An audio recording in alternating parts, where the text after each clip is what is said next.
Welcome to the Bioneers, revolution from the heart of nature and the human heart. It's all alive. It's all connected. It's all intelligent. It's all relatives.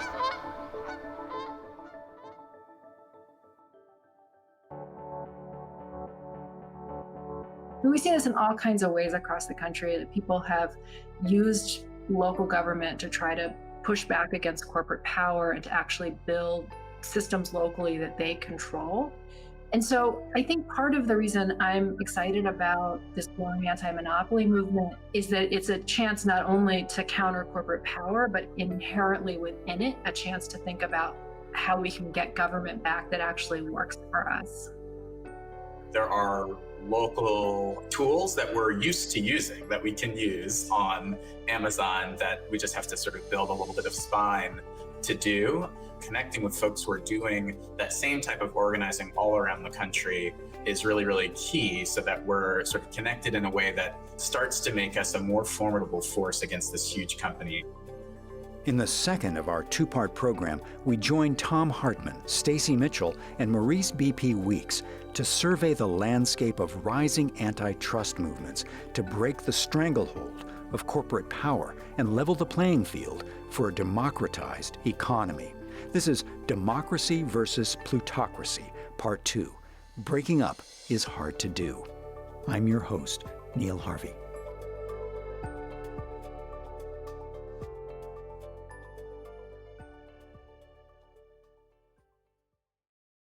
According to Jeffrey Winters, the author of Oligarchy, wealth in the U.S. today is over 2 times as concentrated as Imperial Rome, which was a slave and farmer society.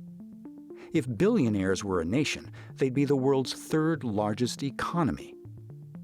As Fortune magazine CEO Alan Murray has observed, more and more CEOs worry that public support for the system in which they've operated is in danger of disappearing. Indeed, from local communities and states to federal policy, antitrust movements to dismantle monopolies are challenging the system that can be summed up as make feudalism great again. Amazon hosted this kind of game show-like search for the best city to build their second headquarters in, and the way that the contest worked is basically whoever could give them the most tax giveaways or benefits was going to be the city that they chose. Maurice B.P. Weeks worked on one of the most explosive and high-profile campaigns to resist and challenge Amazon. He's co-director of the Action Center for Race and Economy, where he works with community organizations and labor unions to create equitable communities and dismantle a monopolistic system he calls racial capitalism. The campaign erupted in the borough of Queens in New York City, which is among the most diverse and low income in the nation. Maurice B.P. Weeks spoke online at a Bioneers conference. So from leaked documents and some public documents, we know that cities were offering all sorts of things, no income tax by Amazon employees for 35 years, no property taxes paid at all. We'll build a rail line for you, all sorts of things that cities were offering. And when Queens was chosen, I think the residents there realized a couple of things. One, this isn't really a good business partner to have in your neighborhood. So there's lots of diverse businesses in Queens that have been there for lots of years. And one thing that we know that happens when Amazon comes into a particular place is they suck away both the labor market and just drive down the quality of the actual area while not paying any taxes into that area in order to upkeep other things. That, along with, the company having no response to things like them having contracts with ICE or other policing entities. The areas that they were looking at going into were filled with immigrants, either 1st or 2nd generation immigrants. To have a neighbor coming in, this huge corporation that is so aggressive towards immigrants with their contracts with ICE just wasn't something that was possible. And frankly, New York City is, along with lots of other states in this moment, there are lots of financial needs there in schools and roads and parks, and there's a lot of financial need. I think communities correctly agreed that it just doesn't make sense to give giveaways to the one of the wealthiest corporations on earth, run by the richest man on earth, when we could instead fund our schools more, fund our train system more, et cetera. So that's a little of why the Queen's pushback happened. That was a higher profile one. I will say that both Amazon and Google and other companies really do this all of the time. For Stacy Mitchell, the Queen's Rebellion was déjà vu all over again. As co-director of the Institute for Local Self-Reliance, she's been battling the same players and the same matrix, ensnaring local communities nationwide. She's produced many influential reports and articles and testified before Congress, and she's been seminal in some of the antitrust actions dogging Amazon. There is this growing focus on structure, economic structure, and on policy. And this we've been living for a number of decades here, imagining that big companies have been taking over and growing in size and power simply because they were better at what they did, right? They were more efficient. Like every time you walked past the corner drugstore that had closed its doors, or another workplace that had gone out of business, another small town somewhere that was struggling, you just sort of assumed that this was like the price of progress, the natural evolution of companies taking over that were just better at what they did. And what's really true, and what a lot of our research and other research shows, is that in fact, what has happened is that we've written a set of policies that have favored these companies extraordinarily. And as they've grown, they've been able to manipulate government further and further and further to their own advantage. I mean, Amazon has picked up over $4 billion in local and state subsidies. Governments across the country writing Amazon checks. If you're a local hardware store and you want to open a second location, like, good luck getting a dime from your city council. You'll be laughed out and told that this is a free market and you have to compete, right? Meanwhile, your biggest competitor is getting these huge subsidies. And that's not all. Amazon didn't collect sales tax in most places for over 20 years, an incredible advantage. And we see them even today in the midst of the COVID crisis, not actually stepping up and providing protection for the employees that are in their warehouses the way that they're really legally obligated to do, and certainly ethically obligated to do. And our anti-monopoly laws, the fact that we really shelved our antitrust laws 40 years ago, has been a whole set of tools that, again, has fueled the exercise of power.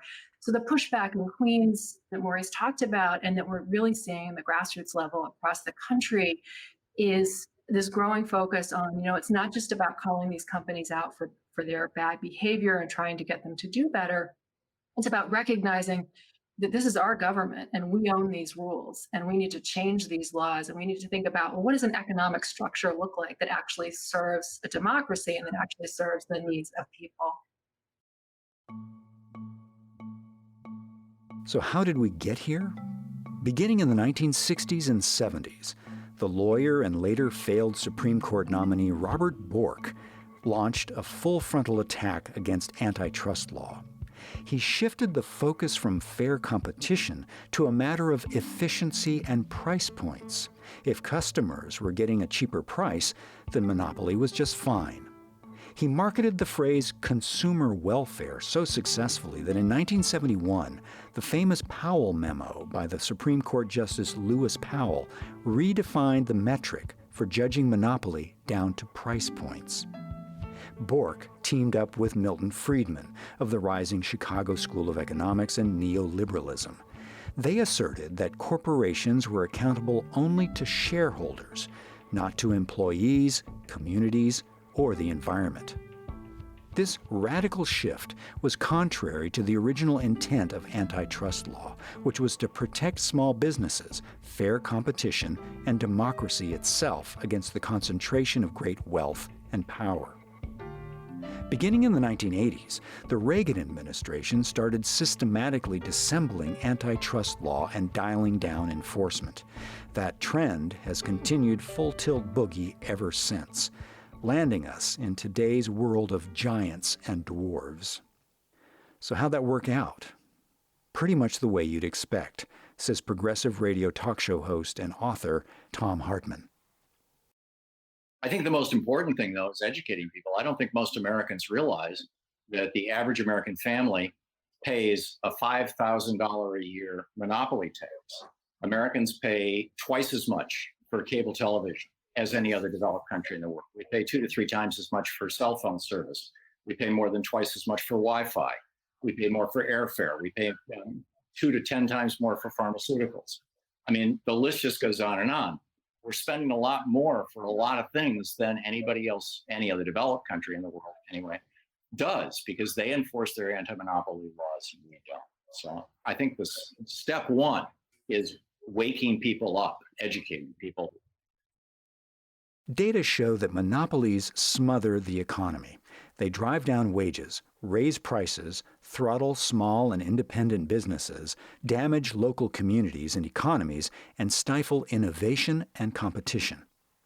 The predicament is that they're now so embedded in the economy that they compose a kind of private infrastructure that people depend on. But there's another way to approach this dilemma, says Maurice B.P. Weeks.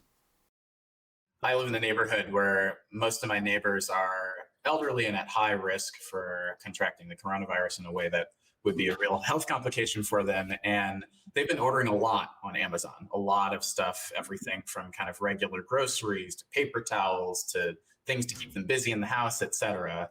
And they love it too. That's the other thing. Everyone gets excited when they're getting an Amazon package. They love the company. But the fact that there's an infrastructure that exists so that we could get things that people need to them quickly at a time where they can't get them themselves, that's actually great. And they build it using really, really shady and not so great strategies, but now it is there.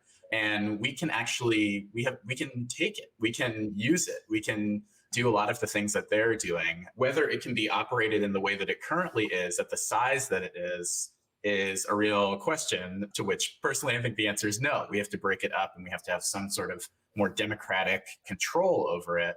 Of course, controlling for, we don't want to pay the workers crappy wages, we want it to be safe, we don't want it to be harming the environment, et cetera. But I think that there are things there that prove that this is a piece of infrastructure that we can use.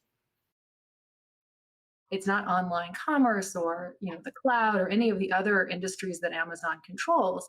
It's the fact that those things are controlled by this single unaccountable player that operates essentially above any kind of law.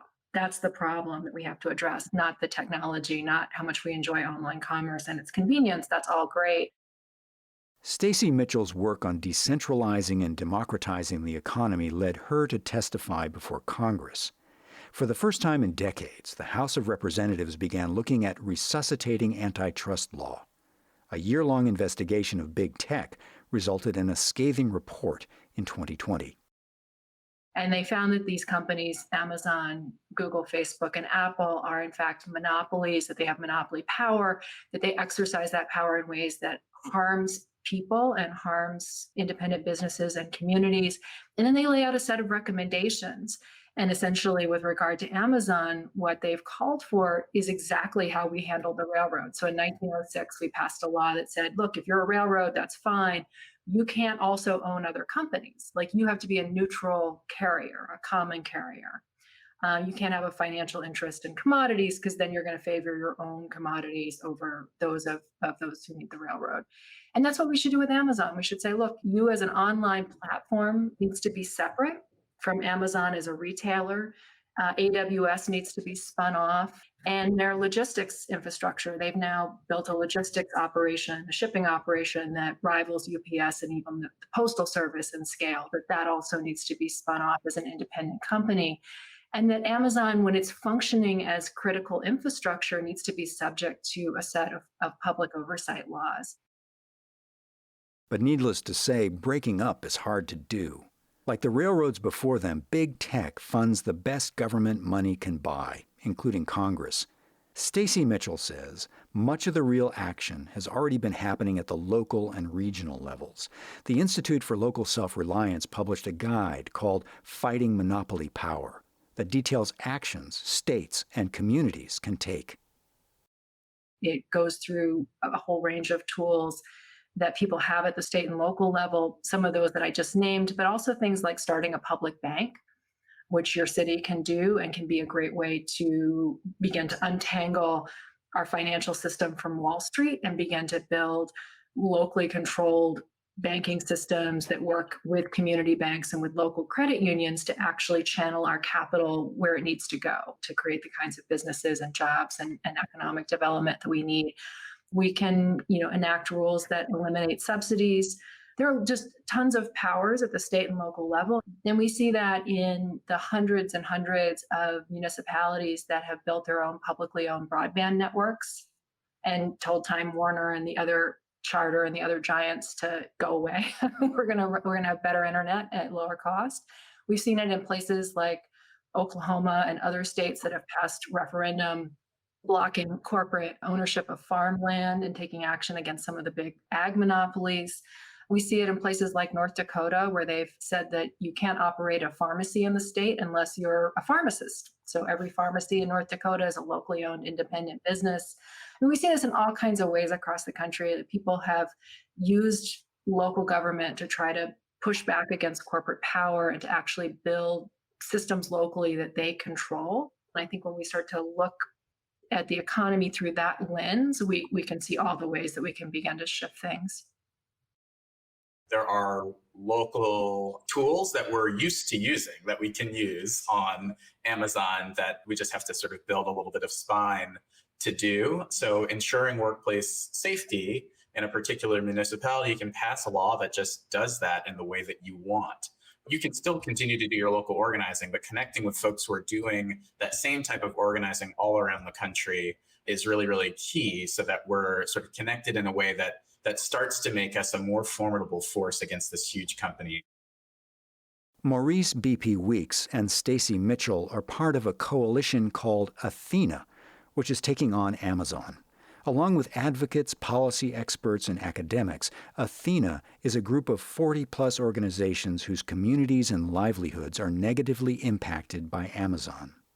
Athena's stated aim is to break up the power of Amazon and other mammoth corporations and recreate a world where all people, our environment, and our economy are healthy and sustainable, where everyone is safe, respected, and able to thrive.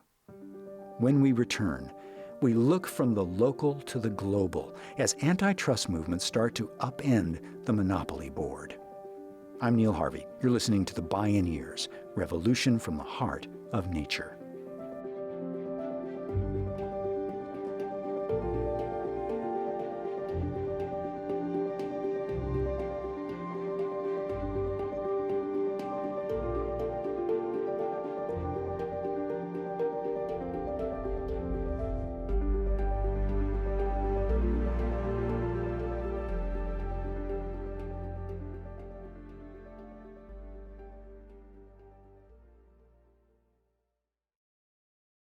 Visit Bioneers.org, where you can explore hundreds of articles, interviews, and videos that we publish each year. Subscribe to our newsletters and podcasts, and check out deep dives on the topics that matter to you most. You can also learn more about the annual Bioneers Conference at Bioneers.org. Although breaking up is hard to do, we've broken up monopolies before. When the Nixon and Carter administrations used antitrust laws to break up the AT&T telephone monopoly, it vaporized the corporate propaganda campaign that it would harm shareholders in 401ks. Instead, one share of stock became 7 or 8 shares. Shareholder value increased. But today's big tech companies have taken monopoly to a dizzying new level. Harvard professor Shoshana Zuboff calls it surveillance capitalism, the title of her influential book. Thom Hartmann, Maurice BP Weeks, and Stacy Mitchell say that these days, Big Brother is not only watching you. Amazon is in the perfect position to know what people are buying. They're selling stuff from small businesses, which is their sales pitch, right? We've got, half of our business is small businesses flowing through us. But what they're doing is they're very carefully looking at which one of these small businesses are actually doing pretty good so we can just screw them, wipe them out, and start, find some manufacturer to make the generic version of what they're selling and, put them in the ground. Amazon sells its own goods as a retailer where it's buying goods from suppliers, selling them on its website. It also manufactures its own private label goods. So there are thousands of items that are Amazon branded goods. Stacy Mitchell. And it hosts on its platform all of these third-party sellers. And those third-party sellers are, independent retailers, they're major brands, big companies that you would know, small companies. There are a bunch of them overseas, all kinds of different sorts of businesses. And what that enables, if you want to sell online right now, because Amazon is getting so many people right out of the gate, so many eyeballs right out of the gate, your choice is either you can hang your shingle out on the World Wide Web on your own, have your own site, but it's like, you're like on a dirt road that few people are actually traveling by and ever finding you. Or you can become a seller on Amazon. And if you become a seller on Amazon, you are giving to your most ferocious competitor everything of value that you have. You're giving them your relationships with your customers. You're giving them your knowledge of the particular products that you sell. And because they own all that infrastructure, not only for e-commerce, but also we can talk about Amazon Web Services and increasingly Alexa, their sort of voice operating system. All of those pieces of infrastructure give them this godlike view of everything that is happening across the economy. And from that vantage point, they can pick off hot selling products that some business has found and start selling them themselves and demote that business in the search result. Or they can simply use their gatekeeper power to raise fees. And so, what we found is that the businesses that are selling on Amazon's site are increasingly having to pay a bigger and bigger cut of their sales. Today, about $1 out of every $3 in sales that a business makes on Amazon's site, they have to pay to Amazon. That's up from 19% just a few years ago. So this is a company that governs our markets, that effectively levies a tax on our trade. And if you have a problem with it, the judge and jury, again, is Amazon. So again, it's back to this issue of control and power. Along with corporate capture of government law and regulation, equally important is capturing people's minds. Although Thom Hartmann says educating the public is a critical piece of the solution, what do you do when mass media and the internet are also monopolized and manipulated by giant corporations? So, we have, a handful of corporations now that control the public dialogue, and then sitting atop that, or perhaps under that, like the roots of a tree, kind of the substrate or subsurface of that, you've got Facebook, which has, I'm personally of the opinion that Mark Zuckerberg is the most powerful man in the world and is able to influence public opinion similarly. And I never saw any really aggressive conversations about net neutrality there either, although those would tend to be more scattered. But we need to take this on systemically, top to bottom. Maurice B.P. Weeks.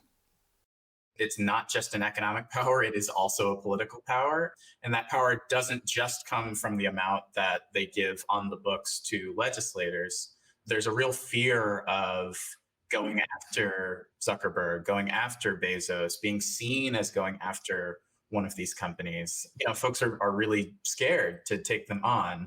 And we end up with these things like we'll allow Facebook to impanel their own review of their practices that they get to pick the people on and then decide whether they want to implement the changes that they, these wacky things are like, well, it'd be easier to just have government do that. But we're so, we're so afraid of these sort of too big to regulate companies that we don't do anything. That may be changing. The European Union hit Google with billions in fines from 2017 through 2019. But these are just rounding errors for the nearly $2 trillion corporation. More significantly, Australia passed a law forcing Facebook and Google to pay news publishers for their content. South Korea forced Apple and Google to open their app stores to alternative payment systems, threatening their 30% gatekeeper commission from developers. Turkey is demanding that Google stop favoring its own properties in local searches, a critical issue with major financial consequences both for Google and its would-be competitors. In the U.S., a series of ongoing whistleblower leaks and scandals have continued to turn up the heat on big tech. The House Antitrust Subcommittee's work and the investigation that they did this year, one of the really electrifying moments in that was they had a hearing in late July where they had the 4 CEOs, Jeff Bezos and the others up there. You know, many of the hearings that we see, there's a kind of deference that lawmakers give to these CEOs, a sense of like, I don't really understand technology, but you do, and you're powerful, and all that sort of like, and you're letting them to grandstand. And this committee did not have any of that. They made it very clear that these companies are subject to the law and subject to accountability in terms of how they just conducted themselves. If one of the CEOs was not answering the question and was starting to like wander off and do a PR thing, they just cut them off and moved on. Politely, but just really clear cut. And they brought in all of these voices of ordinary people, small business owners, workers, other people who'd been harmed, and gave them, people who they'd uncovered as part of the investigation, really gave them voice during the hearing. And so I think part of the reason I'm excited about this growing anti-monopoly movement is that it's a chance not only to counter corporate power, but inherently within it, a chance to think about how we can get government back that actually works for us. When Jeff Bezos returned to Earth from his 15-minute vacation in space on his corporate Blue Origin rocket, he gleefully thanked Amazon employees and shareholders. They had just paid $5.5 billion for his 4 minutes hanging out at the edge of outer space. It wasn't rocket science for the world to grok the clueless lunacy of the moment. I've tried to explain something like Bezos' wealth to children before, and the saying is, if you stacked $1 bills just of his wealth, you'd be way past the space station by the time you were finished counting. They get a huge PR boost when they give these tiny, tiny, tiny percentages of their wealth to solve problems that they are actually contributing to. So Bezos, just recently made a lot of headlines by contributing to a climate fund. Amazon is one of the worst polluters, of course, in America, probably the world. And I think we need to deal with the sociopathy of great wealth. A number of these people are just literally screaming sociopaths.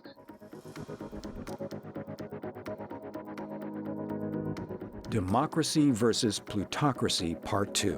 Breaking up is hard to do. With Maurice B.P. Weeks, Stacy Mitchell, and Thom Hartmann.